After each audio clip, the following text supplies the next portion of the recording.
Libero, lebih enak obrolin bola. Halo Libers, selamat datang di Libero Podcast, lebih enak obrolin bola. Dan terima kasih kita bisa bergabung di edisi perdana tajuk acara ini. Seperti biasa, saya tidak sendiri, saya akan bersama rekan saya yang setiap hari bekerja, mengamati, dan mengelola sepak bola Indonesia. Dia adalah Bro Asep Saputra. Selamat datang, Bro. Selamat datang, Bro Hanif. Apa kabar? Alhamdulillah sehat. Tetap tanya kabar ya meskipun tiap hari bertemu ya. Bro, kita tahu di beragam media, fans dan supporter dan semuanya, sekarang 3 bulan terakhir selalu membahas sepak bola Indonesia. Ada COVID-19 dan segala pengaruhnya. Nah, pertanyaan paling sederhana, seperti apa Bu perkembangan terakhir situasi yang ada saat ini? Ya, kalau situasi terakhir kan harapan semua pecinta bola, pelaku bola adalah bagaimana kompetisi berputar. Karena kan sepak bola nggak cuma bagaimana tim yang main, ada juga penonton di sana, ada pelaku industrinya, sponsorship dan lain-lain. Nah, tapi memang sayang, upaya sudah dilakukan sebetulnya oleh PSSI sebagai pemilik properti kan, sebagai operator dan juga teman-teman klub sebetulnya. Tapi pada akhirnya memang rencana kita mau dijalankan Oktober, November, nah semuanya belum berjalan sesuai dengan jadwal. Tapi kita nggak berhenti di sana, Bro. Kita tetap menyiapkan diri. Makanya kemarin sudah kita sampaikan bahwa kita akan memproyeksikan lanjut lagi di tahun 2021. Bulan apa itu, Bro? Insya Allah Februari. Oke, menarik Februari dan memang sudah berkoar-koar di banyak media bahwa insya Allah dan mudah-mudahan bisa digulirkan pada awal Februari tahun depan. Pertanyaannya Bro, pertanyaan berikutnya ini, apa yang akan dilakukan LIB selama 3 bulan ke depan? Ya, saya kira kan memang kondisinya selalu sama ya. Bicara kick off Februari, kita bukan berarti tanggal Januari itu 31 hari ya. Tanggal 31 kita baru bilang siap kita akan mulai, kan nggak begitu Bro. Betul. Sebetulnya 3 bulan waktu yang cukup ideal untuk mempersiapkan segala hal. Kalau kita bicara kompetisi sekarang kan resumption, hanya melanjutkan sebetulnya. Tapi kondisinya kan agak mirip seperti kita akan memulai kompetisi yang baru. Nah, kalau apa yang dilakukan LIB, maka semua elemen di LIB mempersiapkan itu. Kan kita nggak bisa cuman kita infoin klub kita besok mau jalan. Kondisinya semuanya disiapkan, teknisnya, komersialnya, estetiknya, package-nya, semuanya ada. Jadi sebetulnya tidak ada yang libur di sini, semuanya tetap berjalan. Saya sebenarnya juga tahu ya, kita setelah tengah untuk mempersiapkan. Tapi kan ini Libers sebenarnya juga pengen tahu detailnya, mempersiapkan itu dalam skala seperti apa. Jelas bahwa LIB adalah operator kompetisi yang menyiapkan segalanya, baik sedang dilakukan atau pada saat nanti setelah semuanya selesai. Nah, dari sekian, ketika kita harus mempersiapkan kompetisi sampai Januari ini, sebenarnya fase yang paling sulit itu seperti apa? Ya, sebetulnya kalau kita bicara dari sisi teknis deh, kita bicara peserta udah pasti nggak ada yang berubah. Insya Allah semuanya tetap komit untuk tampil di lanjutan kompetisi. 18 Liga 1, 24 Liga 2. Oke, ya. Berikutnya soal jadwal, pasti yang dampak pertama, jadwal kita akan sesuaikan. Durasi kompetisi berikutnya pun juga tidak panjang. Kalau kita lihat katakanlah Februari berakhir di bulan Juli. Katakanlah dari tengah-tengahnya kan ada bulan puasa, ada lebaran, ada juga timnas main di FIFA Matchday ataupun di Suzuki Cup. Banyak variabel ya. Betul, dan itu kita siapkan. Bagaimana caranya challenge kita, jadwal ini kita tetapkan, kita sesuaikan dengan kondisi yang ada. Itu pertama. Berikutnya adalah aspek yang lain. Contoh, komersial, kita punya mitra nih, bagaimana kita berhitung, bagaimana value kita gak turun, bagaimana memproteksi apa yang sudah menjadi haknya mereka. Nah, itu beberapa hal yang disiapkan. Nah, bicara yang tersulit adalah sekarang kepastian. Industri yang paling utama adalah kepastian, tetapi kan kita harus berusaha. Nah, jajaran kita dari sisi eksekutifnya kita dan juga PSSI tentu ingin terus bagaimana memastikan mendapatkan sesuatu yang sangat mahal sekarang, izin pertandingan. Itu Bro sebetulnya yang paling sulit. Jadi kepastiannya di sana ya. Nah, ini yang Libers pasti juga pengen tahu sebenarnya apa yang dilakukan LIB selama ini, dan tadi sudah dijelaskan. Saat ini poin yang paling penting, variabel yang paling mutlak lebih pada kepastian.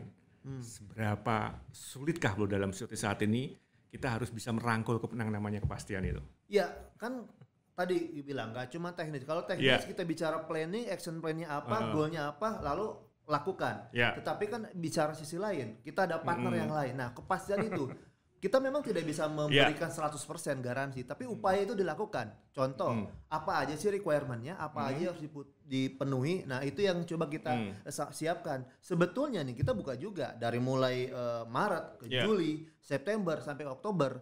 Kalau sisi variabel kita, parameternya keberhasilan atau apapun juga pencapaian sebetulnya yang diupayakan sudah dilakukan. Direksi kita safari loh ke Jawa. Bro Anip juga mengikuti kan sampai bagaimana menikmati. Kita kan minta nih saya nggak perlu menjelaskan caranya menjelaskan kan ya. Klub-klub itu kan diminta juga bermain satu kota ke kota lain jalan darat. Simulasinya Bro Anip dan para direksi kan sudah ketemu ke Jogja, ke Jatim, ke Jawa Tengah. Itu sudah dilakukan bro, sampai ke BNPB. Bicara sekarang situasi pandemi. Maka izin dari BNPB menjadi mutlak harus. Dan itu alhamdulillah kita punya protokol. Kita lakukan workshop. Dan itu Bro Anip juga kan yang terlibat di sana. Nah itu sudah kita lakukan. Atau kita ganti kursi Bu, biar saya jelaskan ke Mas. Pada akhirnya Bro nanti, tunggu aja. Oke, sekarang gini, ini saya banyak pertanyaan dari teman-teman, terutama dari teman-teman media. Sebenarnya seperti apa sih kesulitan ketika harus menentukan penjadwalan ini? Karena tadi jelaskan ada FIFA Matchday dan semuanya. Nah, kalau kita bandingkan dengan komparasinya dengan ASEAN lah ya, itu kan mereka begitu mudah untuk mendapatkan jadwal yang sudah fix. Tapi di kita banyak teman-teman mengeluh, bahkan klub pun juga mengeluh kenapa itu agak lama. Nah seperti apa Bu kesulitan ketika membuat jadwal dan idealnya berapa lama waktu yang dibutuhkan oleh LIB ketika membuat satu jadwal satu musim kompetisi? Oke, ini bukan kuliah ya bro. Oh iya, ini agak berat nih pertanyaannya. Bukan nanya gua kan, nah gua akan jawab secara umum nih ya. Iya. Bicara jadwal, sebetulnya kalau kita cari apa yang paling penting, apapun itu harus ada referensinya. Kalau kita lihat, setidaknya komparasi lah. Di Eropa, di Inggris itu ada Atos namanya, ada Glenn Thompson ininya, otaknya. Itu betul-betul membuat jadwal secara manual. Bagaimana mematchingkan, sinkronkan jadwal pertandingan Inggris yang begitu banyak. Betul. Sementara di kita? Tadi dulu, ini masih Eropa, Inggris. Kedua Jerman ini Bundesliga udah full, mereka punya sistem, mereka punya set of bracket seperti apa, tim dimasukkan, pakai kacamata kuda, ditutup, udah jadi jalan. Itu yang terjadi. Itu dua gambaran bahwa di Eropa pun kondisinya yang dibilang bahwa semuanya serba pasti, serba mudah, ternyata ada dua tipikal yang berbeda. Nah, sekarang kita bicara di Indonesia. Kita bukan tidak tahu jadwal yang ideal, itu tadi referensi kita banyak. Di Asia seperti apa, Eropa seperti apa.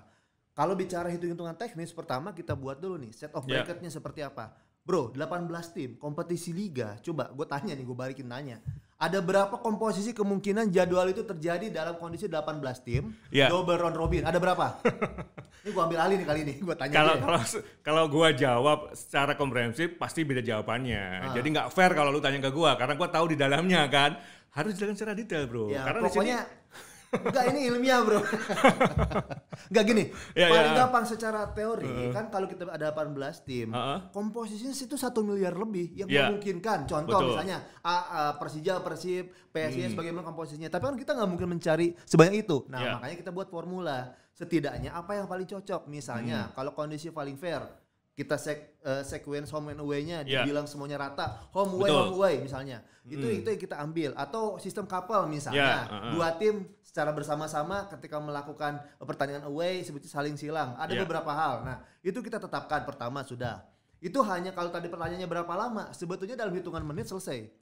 Tapi kan posisinya tidak seperti itu aja di kita. Maka ada variabel lain disiapkan. Misalnya berikutnya, kondisi geografis kita berbeda. Sehingga ketika jadwal tadi sudah selesai, misalnya kita set parameter berdasarkan peringkat tahun lalu, 9 pertama dan 9 akhir, katakanlah ini set A, set B. Kan jadwal yang tadi berdasarkan formula pertama mudah. Tapi kan ketika bisa saja misalnya diketemukan contoh klub yang paling jauh, ujung timur. Persipura misalnya, tiba-tiba dia akan away ke Persija, lalu setelah itu berikutnya dia home lagi, lalu berikutnya away lagi misalnya ke Persib. Kan situ itu kan agak kurang efektif. Nah, itulah akhirnya kita melakukan sebuah penyesuaian. Dari situ kita lihat variabel apa. Contoh geografis, kita juga berhitung nih. Kondisinya nggak bisa ideal kacamata kuda seperti di Bundesliga tadi, sehingga kita sesuaikan. Maka beberapa klub, contoh kita melakukan perubahan adjustment. Berikutnya selesai kita lihat lagi ada agenda apa bro. Kan sekarang kondisinya sebelum jadwal kita buat, kalender kita buat dulu nih. Kita sinkronkan jadwalnya di PSSI, timnas kapan main. lalu di regional Suzuki Cup, lalu AFC, lalu juga FIFA Matchday, lalu ada event apa lagi. Nah kita petakan dulu, kita cari yang kosong-kosong. Berikutnya agenda nasional Kamtibmas. Nah itu kita sesuaikan, itu gambaran yang memang kita jadikan landasan. Ketika menetapkan tanggal. Berikutnya adalah kita juga punya variabel sendiri. Kita punya host broadcaster. Sebelum itu ada lagi tim produksi. Jadi kalau kemarin-kemarin nih partner kita menyiarkan itu mereka hanya membeli ataupun menyiarkan hasil produksi yang memang kita punya tim sendiri. Nah, produksi sekarang beda lagi kan? Betul juga. Itu juga variabel sendiri. Kita hitung ada berapa kemungkinan tim produksi kita bisa mengcover setiap match week. Nah, itu kita hitung semua. Plus lagi dan lain-lain. Dan kita juga minta feedback ke klub. Jadi sebetulnya kompleksitasnya seperti itu. Kalau kondisinya seperti di Jerman bahwa ataupun negara yang lain, tadi Anda menyebutkan bahwa beberapa negara ASEAN, tanpa ada variabel izin misalnya, ya itu sebetulnya dalam tempo 2-3 hari begitu tim sudah ada selesai main. Tapi kan nggak bisa seperti itu. Kita juga berhitung. Itu beberapa poin-poin yang kita siapkan. Jadi aspek efisiensi, ekonomis, geografis, bahkan historis. Karena juga jangan lupa laga-laga big match kita pasti ada turunannya atau ada kaitannya. Contoh, kan nggak mudah Persija Persib, Persib Persija. Siapa yang main lebih dulu? Ada pertimbangan lain. Karena dalam case kita beberapa tahun yang lalu terjadi tuh jadwal sudah rilis tiba-tiba ada request. Kayaknya mungkin di Bandung dulu atau di Jakarta dulu. Hal yang sama juga. Belum lagi Arema Persebaya ya. Betul, ada banyak hal yang lain. Nah itu kondisi yang kita bisa aja bilang oke, enggak, ini jadwal kita kan nggak bisa seperti itu. Kita pertimbangkan bagaimana yang penting lancar. Tadi itu kita di awal bicara kepastian. Lebih mudah atau kita mencari berdasarkan evaluasi sebelumnya, kita tetapkan dari variabel yang ada. Nah, kalau bicara kompleksitas jadwal ya seperti itu. Dan dengan host broadcaster lagi-lagi beda lagi pertimbangannya kan. Betul. Sekarang kan setiap TV siapapun partnernya pasti punya perhitungan sendiri. Betul. Siapa timnya kelas A, tim-tim yang akan saling bertanding pasti di prime time. Tapi jangan salah, ada variabel lain. Di beberapa daerah mungkin ada catatan juga. Misalnya tim tertentu nggak bisa dimainkan malam hari. Ini kan berlawanan. Kembali pada izin lagi kan? Teori bisnisnya harusnya itu menjadi sebuah hal yang diutamakan. Tetapi kan kita bicara ini tergelar apa enggak, itu dulu yang penting. Betul. Nah, tadi Libers saya pikir sudah bisa menyimak dengan panjang lebar apa sih variabel yang harus ditentukan, harus dipertimbangkan ketika harus membuat jadwal yang komprehensif. Nah, tadi disebutkan ada geografis di sana, kemudian bagaimana pertimbangan broadcaster, kemudian bagaimana pertimbangan kondisi tim sereal-realnya. Nah, berikutnya lebih besar pertimbangan yang mana, Bro? Antara geografis atau kultur dari masyarakat setempat. Kita tahu nih, ada beberapa teman-teman ini dari Aceh menanyakan bahwa kenapa mereka tidak bermain. Ini seandainya kompetisi berlangsung ideal ya. Tidak bermain di kandang ketika bulan Ramadan. Ini kan yang tidak ada di kompetisi sebelumnya karena Aceh memang baru promosi. Nah, ketika menentukan jadwal yang harus mempertimbangkan kultur setempat, ini lebih susah mana? Kultur atau geografis, Bro? Sebetulnya gampang susah ini, Bro. Gampang susah, tetapi pada akhirnya kita menempatkan sesuai dengan porsi. Kita juga berhitung. Betul, itu variabel baru. Contoh, misalnya tadi sudah langsung disebut merek Persiraja di Aceh. Ada dua hal di sana. Mereka nggak bisa main di malam Jumat. Yang kedua, ketika bulan Ramadan pun tidak bisa. Sehingga kenapa harus malam Jumat, Bro? Ya inilah kondisi tadi bilang kultur yang terjadi di sana. Bukan karena yang lain kan? Bukan karena yang lain. Sebenarnya kalau ngomong itu bisa lebih panjang lagi, Bro. Oke, lanjut. Itu posisinya adalah tadi. Ketika contoh misalnya kearifan lokal lah kita menyebutnya. Local wisdom seperti apa. Dan itu ada hal yang memang batasannya tidak bisa kita tabrak. Sehingga kita harus akomodir. Sehingga kan juga ketika melakukan penyesuaian itu, jangan lupa tadi rangkaian jadwal tadi ada 306 pertandingan contoh dari 18 klub. Setiap match week ada 9, ketika satu berubah akan berimbas ke yang lain, ada efek domino. Nah itu sebetulnya fase-fasenya. Jadi kalau bicara lebih berat mana, sama-sama berat, tapi memang bergantung saat itu seperti apa kondisinya. Tetapi ada batasan yang bisa kita tabrak, harus diakomodir dan memang tidak memiliki ataupun exception untuk menentukan jadwal. Nah, salah satu info yang saya pikir Liber juga sangat butuh mendapatkan, terutama dari teman-teman media ya. Dalam musim 2020, di Liga 1 saja, LIB sudah 2 kali membuat jadwal. Karena ada perubahan skala dalam perizinan tadi. Berikutnya, ketika nanti digulirkan Februari, jadwal yang dibuat akan seperti apa, Bro? Ya, kalau kondisinya jadwal yang dibuat, ini melanjutkan nih bro. Betul. Keputusannya melanjutkan. Artinya kita dari sisi jajaran operator ataupun profesional harus bisa mengakomodir itu. Nah, kalau bicara teorinya, kan kalau dilanjutkan sudah ada 3 pekan yang berjalan, otomatis tidak akan mungkin terjadi perubahan yang radikal. Betul. Kalaupun terjadi perubahan, hanya menyesuaikan mungkin dari sisi tanggal, ataupun kalaupun switch, kan kayak gini, ada 3 pekan, sisanya ada 280 pertandingan dan 31 pekan sisa, plus 1 laga tunda, yang waktu itu Persija Persebaya nggak bisa digelar tuh, kala itu.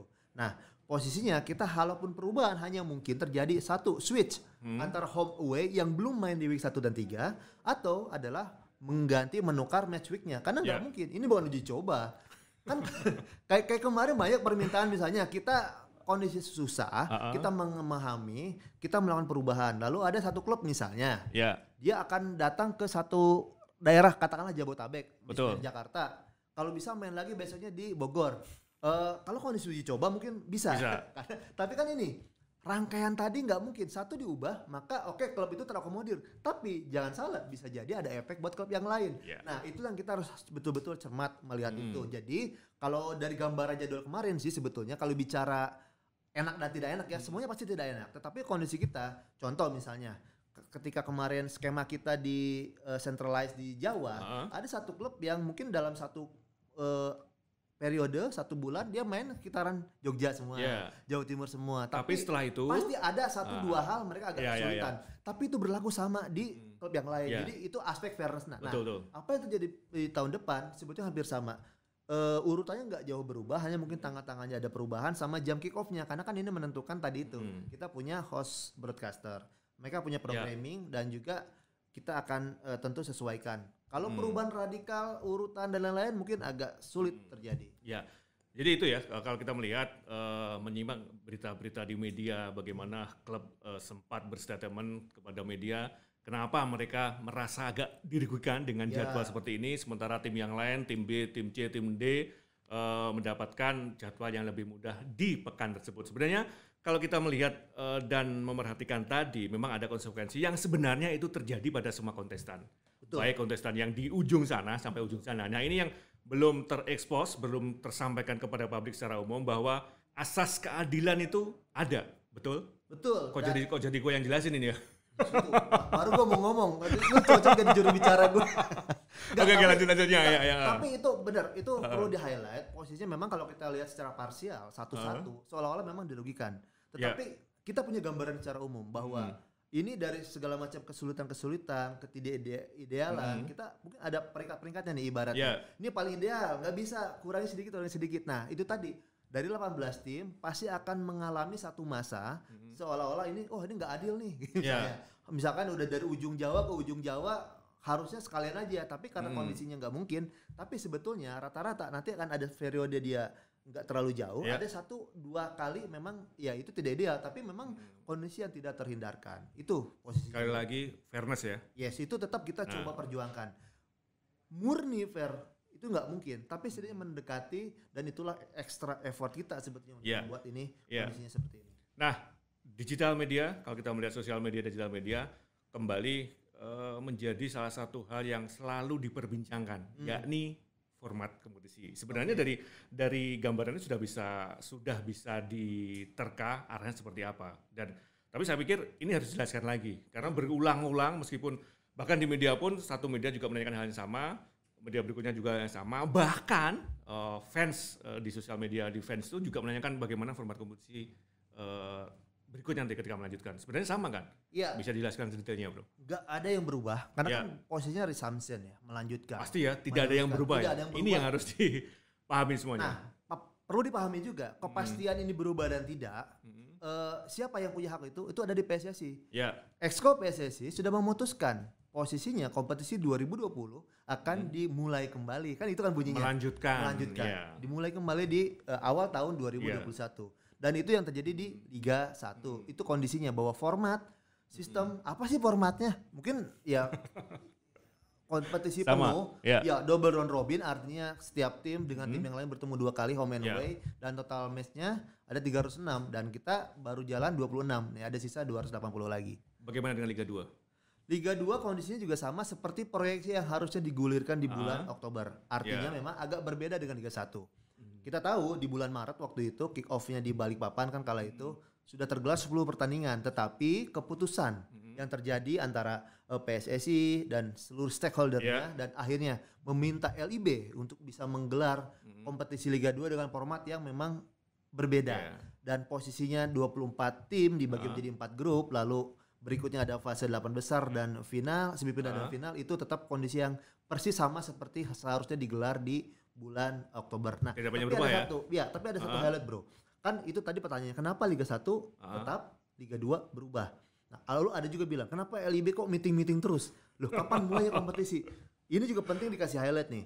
Jadi ketika stop di bulan Maret, sebetulnya kan setelah itu beberapa hari kemudian saya ingat waktu itu kita dari Balikpapan sama-sama kita ke Jakarta, kita bertemu nih PSSI, LIB dan seluruh klub. Betul. Bertemu, lalu ada penjelasan dari PSSI waktu itu. Berikutnya selama masa di stop juga ada beberapa kali pertemuan virtual, meeting waktu itu. Dan selalu melibatkan PSSI, Liga dan juga klub. Nah, sebetulnya pertemuan-pertemuan itu adalah membahas substansinya bagaimana kompetisi. Artinya suara klub, LIB, apa kajiannya, bahkan stakeholder lain, APSI, asosiasi pelatih, asosiasi pemain, supporter bahkan lewat departemen supporternya PSSI juga bagaimana dirangkum semua sehingga setiap keputusan yang terjadi dalam kompetisi adalah hasil keputusan bersama. Ini penting untuk kita highlight karena seolah-olah loh ini apa sih yang keputusan PSSI enggak. Sebetulnya beberapa hal perubahan bahkan dalam kebijakan dan regulasi pun sudah disampaikan, disosialisasikan, dibahas lebih dulu di beberapa pertemuan antara klub dan juga PSSI sehingga seperti contoh deklarasi ketika di Jogja meminta 1 November itu kan terjadi antara PSSI, Liga dan juga seluruh klub sama juga. Jadi sebetulnya posisi itu tidak semata-mata satu side aja. Justru ini sebuah hal yang menarik kalau kita lihat bagaimana sesuai porsinya komunikasi terjadi. Ini yang saya pikir Libers tidak banyak yang tahu ya bahwa seolah-olah bahwa itu yang meminta yang memutuskan ada LIB ketika kompetisi dimulai 1 November. Padahal kalau detailnya tadi udah jelaskan fakta teraktual yang terjadi di lapangan bahwa itu adalah suara klub, permintaan semua klub, tidak hanya klub Liga 1 tapi Liga 2. Kok jadi gue yang jelasin nih bro? Harusnya kan.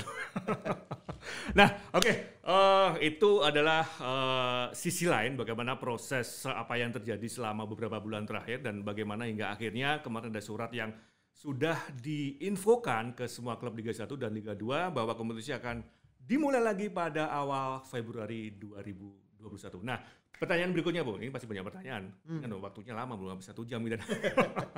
Nah, yang salah satu menjadi tanda tanya klub, bagaimana nantinya dengan bursa transfer pemain? Apakah masih berlaku pemain yang sudah terdaftar kemarin atau ada kebijakan lain? Silahkan dijelaskan bro. Ini tidak hanya pertanyaan media tapi klub juga menanyakan hal yang sama. Gini bro, pertanyaan lo barusan, sebagai competition manager, gue gak bisa jawab. Tetapi dalam konteks apa sih seharusnya, gue bisa jawab. Jadi gini, kebijakan transfer dan lain-lain itu harus merefer kepada regulasi yang disampaikan. Sedangkan kalau kita lihat regulasi kompetisi 2020 kan tertulis jelas ada 2 periode transfer. Tapi kan kita tidak bisa menggunakan itu. Situasinya kompetisi dihentikan sementara. Lalu juga hitungan tanggal waktu periode dalam regulasi tidak bisa digunakan. Artinya membutuhkan adanya amandemen. Nah, itu yang belum keluar sebetulnya dalam kondisi yang baru. Itu faktanya. Jadi apapun itu bicara bursa transfer dan lain-lain itu bergantung kepada regulasi ataupun kebijakan dari si federasi. Nah, sekarang itu kan tadi jawaban itunya. Normanya yang gue bilang bahwa gue nggak bisa jawab secara statement seperti apa sih sebetulnya. Tetapi seperti kalau gambarannya begini. Jadi nanti PSSI akan menetapkan sebetulnya ada beberapa hal. Kan kompetisi katakanlah Februari. LIB kewajibannya menyiapkan semua aspeknya. Selama 3 bulan depan, betul. Termasuk teknisnya dan lain-lain. Termasuk juga open registrasinya. Apakah di-open atau tidak? Bergantung kepada kebijakan. Nah, kalau kita bicara hitung-hitungan, kompetisi ini kan normalnya juga ada 2 bursa transfer, bursa periode pendaftaran. Yang pertama sudah di bulan Maret. Yang kedua kan normalnya adalah setelah week 17. Berikutnya adalah mungkin durasi sekitar 1-2 minggu. Nah, itu kalau kita berkaca kepada apa yang rencana dilanjutkan di bulan Oktober, itu sebetulnya tadinya akan dibuka di Oktober sampai November. Khusus untuk yang setelah ini dimundurkan? Ya, setelah ini kita masih menunggu. Tapi patokannya dasarnya adalah lagi-lagi PSSI melalui komite kompetisi dan juga komite pemainnya dan juga tentu dibutuhkan oleh Esko akan memberikan panduannya, kebijakannya. Oke, dilanjutkan ini terkait pemain apa? Nah, itu juga akan tertera di regulasi. Maka LIB sebagai operator akan men-follow up-nya dari sisi teknis. Betul. Karena kan semua pendaftaran pemain dari sisi online sekarang. Nah, kita hanya buka tutupnya aja. Dasarnya apa? Regulasinya itu yang nanti akan dikeluarkan oleh PSSI. Dan status kita ini dalam tanda petik ya, termasuk juga terkait dengan TMS ke FIFA nanti juga akan mengikuti ya. Nah, bicara TMS menarik nih, karena tadi kan lu nggak jenguk-jenguk TMS. Nah, TMS ini barang apa? Itu kan transfer match system. Itu sebetulnya TMS ini adalah sistem online yang dimiliki oleh FIFA, oleh seluruh anggota FIFA. Bagaimana ketika terjadi transfer antar federasi. Itu jadi, yang Libers belum banyak yang tahu. Ya, TMS ini semua federasi pasti punya TMS. Dan kalau zaman dulu, nah gue cerita juga nih, zaman dulu kita pernah punya kiper namanya Kurnia Sandi. Idola saya tuh bro. 90, gue lupa, 97 ya. Di luar Sampdoria nih, ini agak-agak cerita sedikit belakang nih ya. Kan dulu sempet rame juga. Ketika waktu itu ingat gue, kiper pertama itu kalau nggak salah Fabrizio Veron, Sampdoria kartu merah. Kurnia Sandi kan kiper ketiga, nomor 2-nya Matteo Sereni. Kita tunggu-tunggu tuh. Di pekan berikutnya Liga Italia, ternyata yang kita harapkan Kurnia Sandi mau duduk di bench Sampdoria, nggak ada. Besoknya ada berita bahwa ternyata ITC-nya belum keluar. Nah, itu kan sebuah sedikit gambaran bahwa, nah setelah itu atau jauh-jauh setelah itu FIFA terus melakukan inovasi dan nanti nggak ada cerita lagi tuh secara manual antara federasi ke federasi. Makanya lewat sistem tersebut TMS. Nah itulah namanya ITC itu International Transfer Certificate. Bukan ITC yang di Mangga 2. Itu posisinya dikeluarkan by system. Nah itu yang terjadi. Nah tetapi ada juga beberapa detailnya. Di TMS itu setiap federasi harus mendaftarkan ke FIFA 2 kali periode. Dan itu 1 tahun sebelumnya. Contoh misalnya di 2020, kan tahun lalu dibuka di sekitaran Januari ke Maret, lalu ada lagi di Juli ke Agustus. Nah itu harus disampaikan oleh federasi ke FIFA 1 tahun sebelumnya. Itu betul-betul strict loh, artinya ketika sudah disampaikan, satu, nggak boleh diubah lagi. Yang kedua, jika federasi terlambat menyampaikan, mensubmit, maka periode tahun depan, FIFA akan menentukan sendiri. Nah itu repot. Nah tapi khusus 2020 ada sedikit, karena situasi seperti ini, FIFA beri kesempatan untuk yang kedua belum ada kelonggaran. Contoh kita kan kemana harusnya Juli Agustus, tapi kan diubah tuh sempat ke Oktober.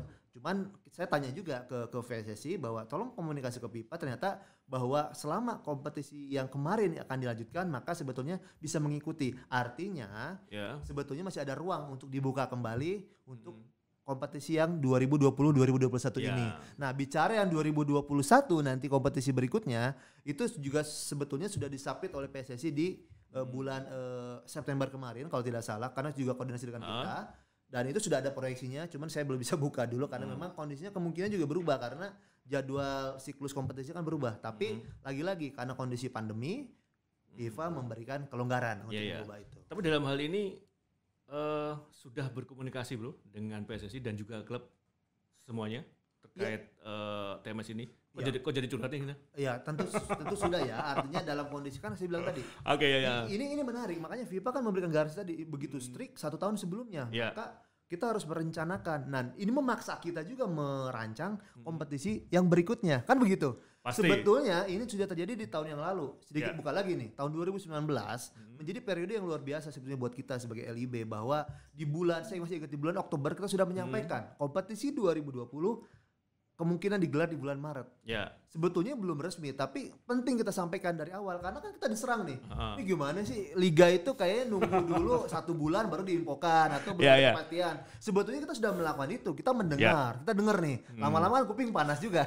Tapi sebetulnya kondisinya oke, kita melakukan terobosan karena kita juga memahami sisi teknis kita harus bersiap, sisi pemain sporting, pemain pelatih juga punya gambaran, sisi bisnis. Nah, ini paling penting juga. Jelas proyeksinya, sponsor jelas kapan mulai, meskipun mungkin berlangsung masih lama. Karena yang dibutuhkan ini banyak pihak ini bro. Jadi harus bisa dibaca, ditelaah dan dibutuhkan secara komprehensif gitu ya. Oke, sekarang terkait salah satu yang juga menjadi pertanyaan publik. Ini kompetisi sudah delay, 2 kali delay bro. Kalau udah 3 kali sudah ada kompensasi yang luar biasa kalau di dunia penerbangan. Nah sekarang kita kembali ke kompetisi. Terkait mundurnya ini, kita tahu bahwa di awal sudah melakukan verifikasi stadion. Ketika nanti digulirkan Februari, apakah akan dilakukan verifikasi lagi atau berdasarkan hasil terakhir yang sudah didapatkan? Jadi verifikasi dilakukan adalah sebelum event kegiatan dimulai. Namanya verifikasi, karena ada imbasnya. Ketika tidak lolos verifikasi, maka ada berikutnya. Pertanyaan yang menarik, karena kan kondisinya sekarang semua terbukti, data tetap jelas. Sebuah pekerjaan yang ada sistemnya, itu data ini kita sampaikan atau kita simpan menjadi sebuah pegangan awal. Tapi jangan lupa bahwa dalam perjalanannya di kompetisi kita di LIB kan ada komunikasi juga. Kita monitor tuh sebetulnya kondisi tidak dipakai, karena kan tidak dipakai itu menjadi jua seperti rumahnya Mas Bro kan, ketika nggak dipakai antara berantakan atau mungkin kondisinya malah rapi atau yang bersih. Kemungkinan pertama itu bro. Nah itu juga kondisi yang terjadi. Kita akan melakukan inspeksi, mungkin sifatnya bukan verifikasi tapi inspeksi. Untuk kita akan melihat setidaknya ada beberapa poin yang harus kita pastikan sesuai standar. Contoh misalnya lapangannya atau lampunya, ruangannya dan lain-lain. Saya pikir itu kondisi yang normal. Sebetulnya ketika perjalanan kompetisi berjalan pun selain verifikasi sebelum pertandingan, di perjalanan pun kita monitor. Contoh tahun lalu nih, kalau masih ingat ya, beberapa stadion kan agak berubah kualitasnya karena padat pertandingan sering dipakai. Kita datang tuh, contoh tahun lalu kan kita datang ke apa namanya, ke kandangnya Barito tuh di Martapura di Banjarmasin di Banjarmasin. Mereka kan nggak pakai 17 Mei tapi Stadion Demang Leman. Kita datang, kita inspeksi lagi dan mereka responnya bagus. Setelah itu dalam tempo 3 minggu kembali baik lagi, dan itu kan kondisi yang memang sebetulnya kita ingin menjaga kualitas. 2 tahun terakhir Bu, sebenarnya kalau kita berbicara soal verifikasi, apa yang menjadi kendala terbesar klub-klub Liga 1 ini? Gak serius ini, pertanyaan gak serius ini. Serius tapi menjadi penting karena pertanyaan benar-benar. Ini mewakili orang ini. Kan era digital sekarang, era sosmed sekarang tiba-tiba menjadi luar biasa nih. Mereka nanya, wah mereka bandingkan gampang. Thailand nih, Thailand ini kan pergerakannya luar biasa. Stadion mereka bagus lah secara tampilan, bahkan juga desainnya. Meskipun nggak besar, tapi kan lebih modern lah. Memenuhi bandingkan. Lalu pertanyaannya baik lagi, ini LIB gimana sih? Formalitas doang apa gimana? Kan itu juga yang terjadi. Nah memang kalau bicara kendala, menjadi sebuah fakta jelas bahwa tidak ada klub kita yang punya stadion. Rata-rata stadion itu dimiliki oleh pihak ketiga ataupun Pemda, rata-rata pemerintah daerah. Karena memang kita belum mendengar juga ataupun belum melihat ada swasta yang memiliki secara khusus dan menyewakannya kepada klub ataupun klubnya memiliki. Nah itu menjadi satu kendala sebetulnya, bahwa ada beberapa poin yang kita sampaikan. Tapi kan proses perbaikan itu secara radikal tidak mudah. Paling-paling adalah yang krusial adalah lampu, karena memang menjadi berat. Lampu tidak memenuhi standar. Persyaratannya berapa Lex? Sebetulnya kita masih 800. Tapi ini sebuah kondisi yang harus kita akselerasi naikkan. Karena begini, di AFC sendiri sudah 1.200 minimal. Bahkan idealnya 1.800 untuk live broadcast. Kalau bisa 2.500 ke atas seperti GBK kan luar biasa. Beda tampilan di TV. Kita masih 800 karena memang kita melihat kondisi ini standar yang di AFC tahun 2008, 2010, 2011. Tetapi kondisinya adalah bahwa kita ingin menaikkan tapi pelan-pelan. Tapi mudah-mudahan sih sebetulnya dengan kondisi Piala Dunia 2020 digelar di sini, bagaimana juga sudah mulai banyak tontonan, harusnya bisa mengikuti ya. Harus bisa mengikuti karena memang sebetulnya ada konsep lain bahwa stadion tidak hanya untuk sepak bola, kan juga untuk bisa hidup, maka sebetulnya ada banyak bisnis lain yang bisa di-generate sebetulnya. Dan itu membutuhkan infrastruktur yang baik. Harapannya sebetulnya memang sepak bola menjadi pionir, tapi harapannya adalah bagaimana si pemilik tersebut, si pengelola bisa berjalan sinergi beriringan. Bagaimana untuk meningkatkan kualitas infrastruktur yang ada di Liga 1. Pertanyaan yang agak sulit berikutnya, Bro. Seberapa jauh tanggung jawab dan peran dari LIB terhadap infrastruktur stadion yang dimiliki oleh klub Liga 1? Ya, ini berat, betul berat. Berat dalam pelaksanaan ya, karena dalam sisi konsep kita sudah sampaikan. Begini, kita tidak sekedar bagaimana memverifikasi, ini standarnya loh. Lalu seperti apa? Sebetulnya kita juga ada upaya sebetulnya untuk bisa membuat bagaimana ayo kita sama-sama akselerasi. Contohnya ya kita sudah siapkan sebetulnya guidance terkait bagaimana stadium dan infrastruktur terkait dengan safety and security-nya, requirement dasarnya, bahkan sampai ke bagaimana mempackage-nya sebagai sebuah sarana yang bisa menguntungkan klub sebetulnya. Satu kemasan yang menghibur dan menguntungkan ya. Yes. Oke ya. Jadi regulasi yang dibuat pun tidak semata-mata menyulitkan mereka, tapi ini sebetulnya mengencourage mereka bahwa kita udah ketinggalan loh, dan ada standar yang harus disiapkan. Karena begini, ketika klub bermain di stadion tersebut, kan nggak cuman mereka bermain, mereka bisa bermain. Ya mereka harus sewa stadion, tapi juga ada bagaimana ini arena menjadi venue bagi mereka punya mitra sponsor untuk bisa mengkampanyekan ataupun juga tempat exposure bagaimana produk mereka. Dan ini kan harus dikemas harus dengan kualitas. Nah itu banyak hal yang memang disiapkan. Nah kita menyiapkan setidaknya dalam jalur-jalur kita komunikasi ke klub lewat licensing, lewat juga bagaimana kita komunikasi terkait peningkatan infrastruktur. Itu salah satu upaya kita. Kalau pertanyaannya konkretnya apakah ada uang, ada dana, memang kita belum ke sana. Tapi harapan, ini impian sebetulnya. Bagaimana selain stadion, contoh misalnya. Mungkin nextnya program kita setiap tahun setidaknya mungkin di beberapa klub, 1, 2, 3, 4 klub harus ada peningkatan. Lapangan misalnya. Lalu dari situ menjadi sebuah bisnis bersama, LIB dan klub. Dari mana dananya mungkin sekian persen dari kontribusi itu kita salurkan ke sana. Kadang nggak cuma bagaimana dibangun, nextnya bisa di-generate menjadi sebuah aset yang bisa menguntungkan. Itu sebetulnya harapannya nanti pelan-pelan maka semua venue yang digunakan standarnya nggak kalah dengan yang dibanding-bandingkan oleh netizen. Pertanyaan sulit yang terakhir bro, terkait verifikasi ya stadion ini. Nah melihat situasi yang ada saat ini, kemudian kita lihat progres paling tidak selama 3 tahun terakhir, kira-kira butuh berapa tahun untuk mencapai titik ideal yang terkait dengan infrastruktur stadion, bro? Ya, kalau kita bicara berapa tahun, seolah-olah kita baru mulai sekarang. Padahal kalau kita bicara gambaran besar, liga ini sejak kapan sih? Kan kalau kita baca atau kita lihat zaman dulu lah, kita di masa itulah ya, ketika dulu ada gebiarnya perserikatan, ada Galatama, bahkan romantismenya Jepang, Malaysia itu belajar ke Galatama kan, tapi oke lah itu posisi masa lalu kan, lalu 94 gongnya kan, liga itu disatukan, Galatama dan juga perserikatan, jadi Liga Indonesia, liga itu makanya yang produk rokok waktu itu kan. Dan setelah itu berkembang lagi lompatan berikutnya ISL 2008. Mulai itu ada licensing dan lain-lain, bagaimana syarat-syarat tampil di Super League sampai ke Liga 1. Itu kan perjalanan panjang sebetulnya. Kalau kita bicara hitung-hitungan perkembangan progres, ada progres tapi memang lompatannya, percepatannya nggak terlalu cepat. Nah, ini sebetulnya PR kita. Artinya memang dibutuhkan mindset yang sama. Sebetulnya PSSI dan Liga punya elemen, punya alat yang namanya club licensing. Bagaimana melalui club licensing ini memaksa klub untuk bisa berpikir. Kan kita bicara profesional abstrak nih. Rata-rata bicara profesional itu apa sih? Oh, uangnya besar. Padahal kan enggak itu. Contoh di club licensing ada aspek legalnya.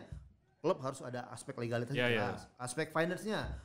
Semuanya sehat, ada laporan keuangannya, perencanaannya, auditable dan lain-lain.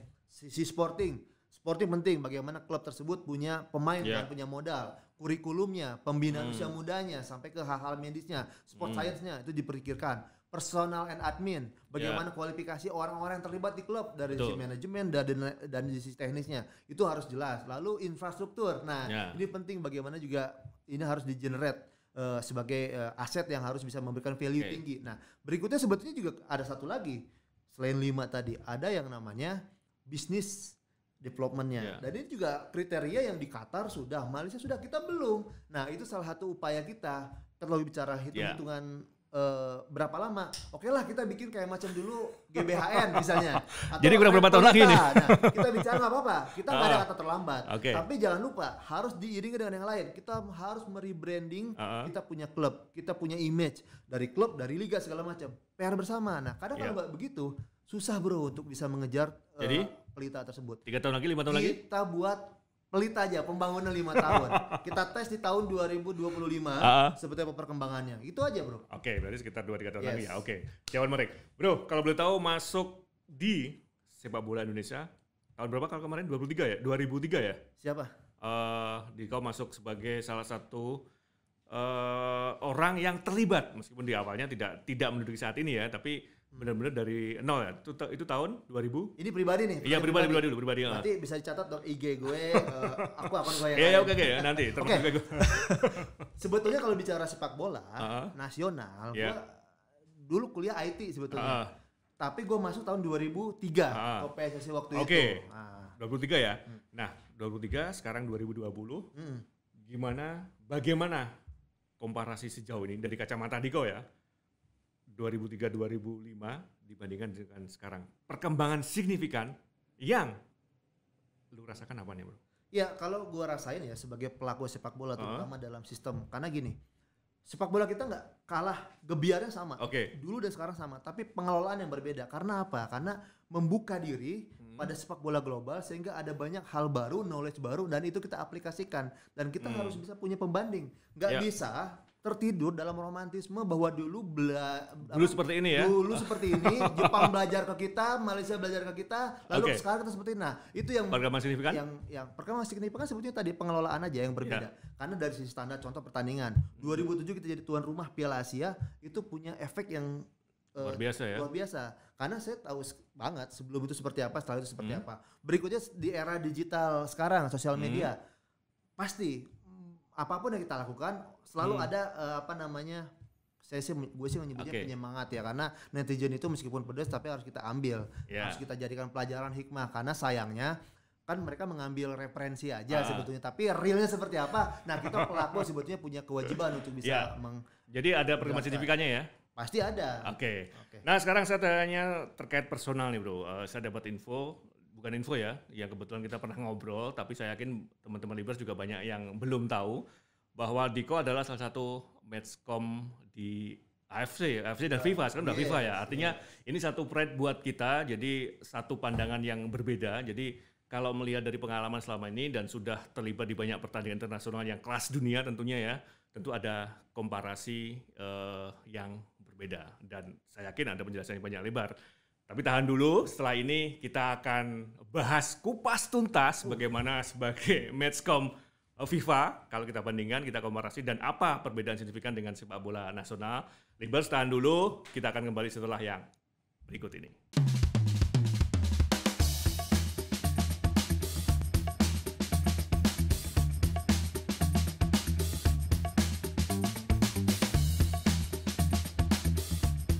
Libero, lebih enak obrolin bola.